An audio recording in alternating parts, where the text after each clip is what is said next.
So actually, are you able He's to Googling. pull up He's a website Googling. would the viewers or listeners or whatever be able to see that? Right now to make sure I have the version that I'm looking at. Okay, we have some stuff we got to get into. I know there have been a lot of takes on this matter. I don't think you've heard this one before. I want to say some things at the very least. Stick around until the end because I am going to tell you the number one tip. If you do this every single time in debates, I almost guarantee you will win every single time. So stick around for that. Let's dive into this. Billy, you talk about how Jesus was never crucified, which is interesting because my wife, who's a Muslim, they believe that as well.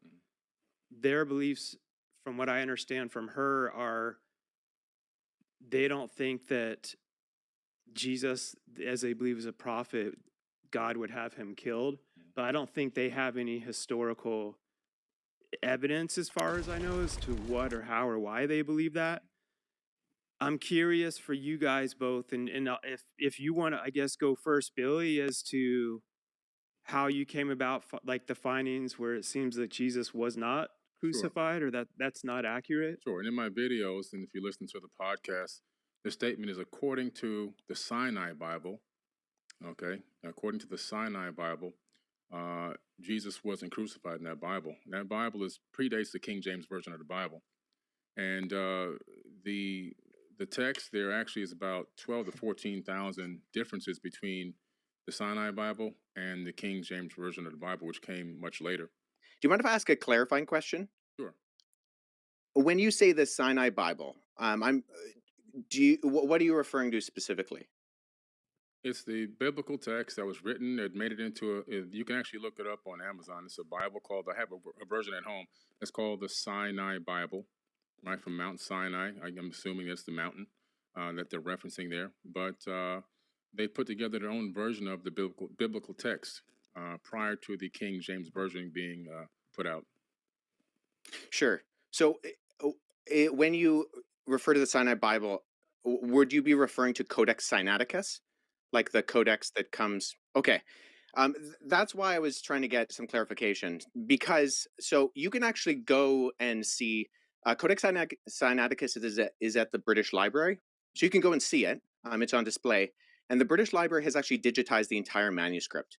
So I work with manuscripts in my linguistic work. I'm an expert on early Christian scribal culture, and particularly in Greek and Coptic manuscripts. I actually have a facsimile. So I have a photocopy that was done by the British Library of Codex Sinaiticus that I work with in my office. So I have it here. And the only reason I asked for clarification is because I want to make sure that what I'm addressing is actually what you mean. Gotcha. And not addressing something else. Because the Codex Sinaiticus in particular is just it's a 4th century Greek manuscript. Mm-hmm. It comes from approximately between 325 and 350 AD. And its text of the Gospels reads almost identical to the modern Greek text that we develop translations from. So my curiosity is just simply in kind of exploring, when you say that it denies the crucifixion or that the crucifixion isn't there. I mean, I can go on right now, Codex Sinaiticus, and I can look up the end of, say, Matthew 27, mm-hmm. where it has Jesus being crucified. And that's in Codex Sinaiticus, or, the John 19, or any of the other ones. So I think my confusion is that it doesn't read any differently. So actually, are you able to... He's Googling. Pull up He's a Googling. website with the viewers or listeners or whatever be able to see that? Right now to make sure I have the version that I'm looking at. Where was that piece I found discovered? the text where I was referencing. Actually, I was misquoted. I misquoted there. It's the Gospel of Barnabas. Okay, yeah. Well, so that's good. So let's deal with that too, because I've actually worked with... There are 2 manuscripts of the Gospel of Barnabas. The Gospel of Barnabas is a really interesting document because it is a known forgery. And so that's why I think it's important to get to these sources. So at the very start of the Gospel of Barnabas, which we only have 2 copies of, one is in Italian and one is in Spanish, we see right off the bat that the Gospel of Barnabas, not to be confused with either the Epistle of Barnabas or the Acts of Barnabas, which are two apocryphal documents from the 2nd century, but the Gospel of Barnabas in particular, we know it's a forgery because it does things like in chapter 92, it says that Jesus spent 40 days on Mount Sinai, and then he came to the Jordan River and he walked to Jerusalem. But Mount Sinai is more than a week's journey away from Jerusalem, and neither Mount Sinai nor Jerusalem are close to the Jordan River. So never mind there not being a route from the Jordan River to like around Mount Sinai or going to Jerusalem. But there are internal problems with the Gospel of Barnabas, which indicate that it shows no actual indication of evidence of coming from or even having knowledge of 1st century Jewish understanding. It actually says Jesus is the Christ, but not the Messiah, which indicates that whoever the author is, he didn't know that those were the same words. And I think a bigger problem is that the Gospel of Barnabas actually paraphrases Dante's Inferno, which was written in 1314. So there's a lot of internal evidences that disqualify the Gospel of Barnabas, never mind the fact that we don't have any evidence of it prior to the 14th century, and none in any other language other than Middle Age Italian Italian and Spanish. But the internal content of the Gospel of Barnabas disqualifies it from being ancient. And then the fact that it's doing things like paraphrasing Dante, or it also refers to a rule of the time of Jubilee, which was changed in the Middle Ages from what it was in the biblical year of Jubilee. And it goes with the Middle Ages concept, not the ancient concept. So I think what I'm getting at is, so I'm a historian, and I deal with sources. So when I'm looking at sources, I want to make sure that I have a methodology by which I approach any type of source. So if there is something that denies the crucifixion, I want to make sure that I'm analyzing it and that the methodology by which I analyze it actually reveals that the content can be accurately tied to the event. So if we're talking about, say, Codex Sinaiticus, that's in the 4th century. Now that is, I would agree with you, Billy, our oldest copy of the Bible in the sense of cover to cover, Genesis to Revelation copy of the Bible. Right. The problem is that we have individual copies of all 4 Gospels going back hundreds of years before Codex Sinaiticus. So P66, what I showed you earlier, that's on the categorizing system. It's the 66th manuscript that was put into the system. It's from the Gospel of John. I also have, P46 and P47 on my shelf, which includes all 4 Gospels and Acts from the 2nd and 3rd centuries. So the only hesitation I have with what you said, Billy, is that we have single copies of the Gospels that can be dated to the 2nd century that all do have the crucifixion. And so if we're relying on something like the Gospel of Barnabas, which is not just like, it's not that there's debate about it, it's that it's a known forgery. I mean, no one's referring to the Gospel of Barnabas as anything other than... If you say it's a known forgery and expert, I'm going to go with that. I earnestly don't know the last time I witnessed a debate that went that badly for one side of the aisle. Billy lost that debate big time, and there's reasons why. And this isn't because of his character. By all means, the personal testimonies people have said about a lot of the aspects of Billy Carson's life seem really, really kind.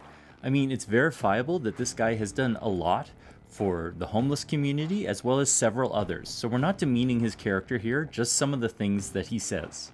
They are wrong, and they were lies. We should celebrate when someone who has been saying untrue things gets corrected. When lies have been put forth and they get corrected, that is a good thing. We should celebrate that, especially without taking down or demeaning the character of the person who was believing those lies. By the way, some of the other great commentaries on this debate, check those out as well if you'd like. I was debating whether or not to say anything about this conversation between Billy and Wes, and the ultimate reason why I decided it's a good thing to say something is because it seems like there's already some revisionist history trying to be attempted by Billy in this matter. And I just think the more voices out there telling the truth about what we saw, about what happened, the better. First off, Billy calls it the Sinai Bible. There is no such thing. Not on Amazon or anywhere else. It does not exist.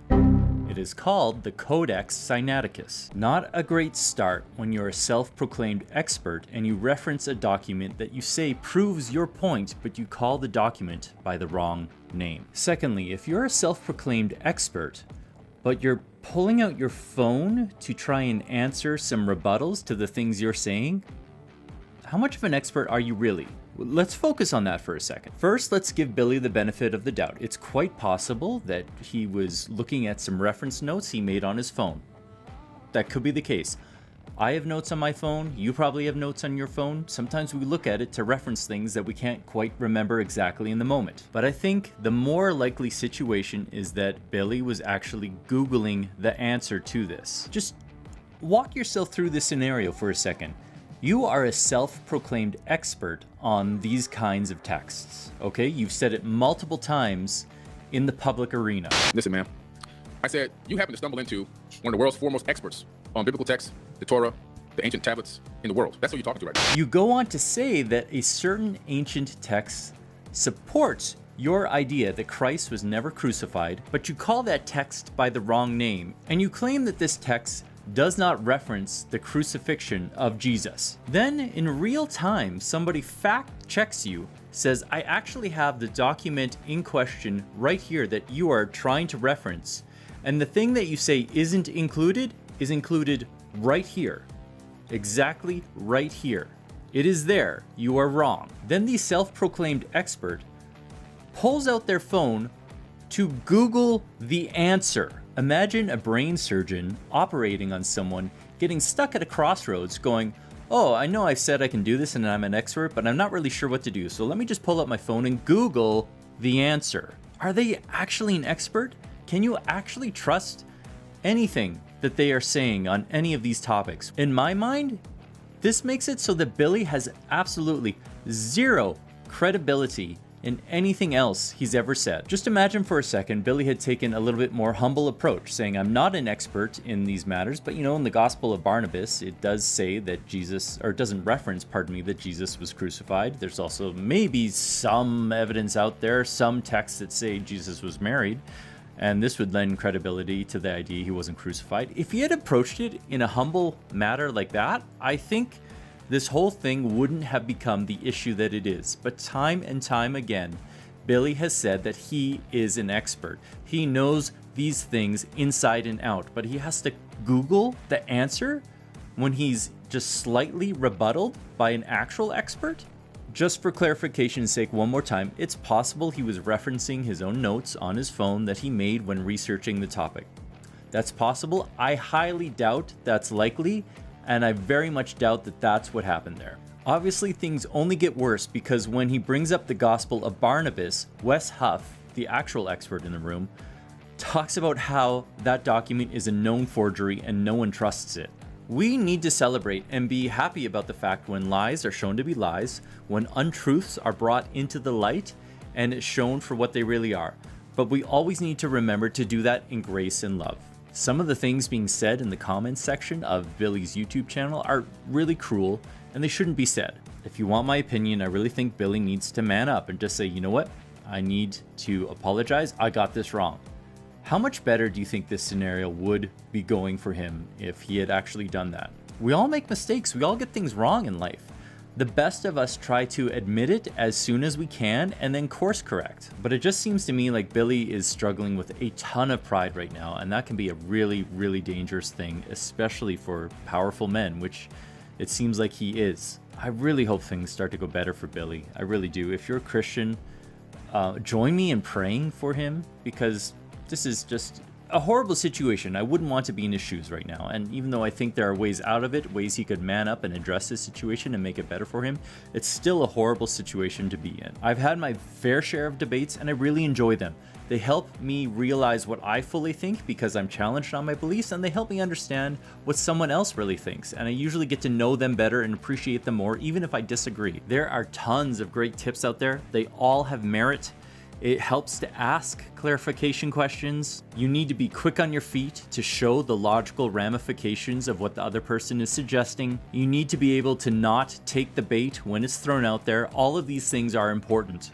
But if you can only focus on one thing and put this one thing above all the others, you are still likely to win every debate you ever enter. And that is this. 3 words. Say true things. It is that simple.